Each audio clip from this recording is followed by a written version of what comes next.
Hi guys, I'm Abdul. I'm with Isad, Jamil, and Austin, and this is our REDES fundraising presentation. So what is REDES? REDES is an organization that ensures that African villages are self-sufficient and ecological, and they're also actively trying to limit the spread of the Sahel Desert. Start off, what's your relationship with nature and the environment? Low-key, nature and environment, it's like something that it's there, it's like, I guess it surrounds you, it's always around you and you don't really notice it, and I feel like it's something you really need to appreciate it more. In my case, I love animals, so I guess that's a nature concept, I guess, but other than that, yeah, I don't know. So to respond to the first question, we have to understand why the activities of REDES in the Sahel Desert are necessary. For many individuals, environmental problems appear to involve only carbon level or soil quality. But the theory of social ecology suggests that the issue originates from social structures. According to Liam Leonard, in his entry on social ecology, our ecological crisis is actually a direct result of social problems.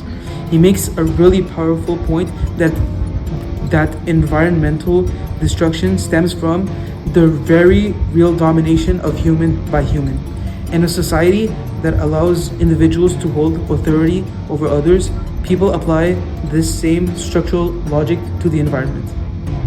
It is common for people to treat the earth as a resource for control of and use instead of an entity that's actually living and that exists in a mutual relationship with humans. So like humans help the environment helps humans.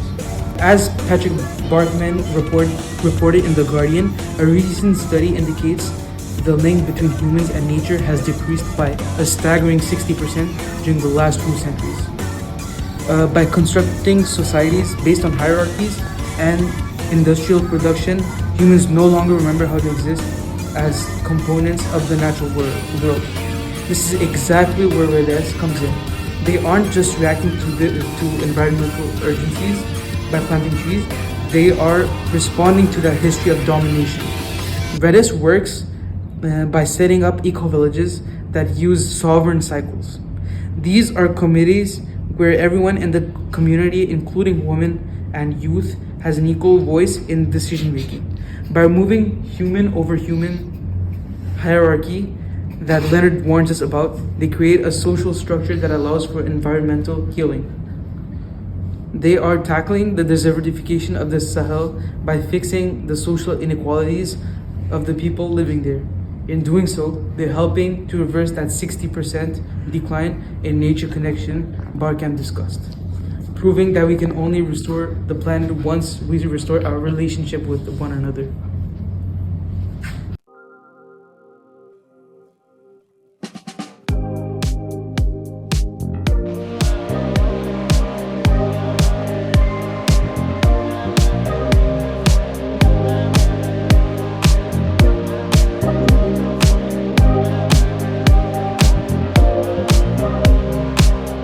What actions do you think that regular people do every day to help fight against climate change? I think there are 3 main ideas, and the first one is recycling, second one is biking, and the last one is maybe getting Tesla. I'm Abdul, and I'm here with JB. So JB, how do you think people like you and I could really get together and make a change in the situation of climate change? So in my opinion, I believe that we could start group recycling and then going out and picking up the trash that we see outside, as well as doing fundraisers and protests. Okay, expand. What would you do in what would you protest for? I would protest for apps climate change in the positive direction by trying to get people in the government to actually acknowledge that there's a problem to begin with. Okay, good. Thank you. To improve environmental outcomes, sustainability initiatives like eco-villages must integrate citizen science.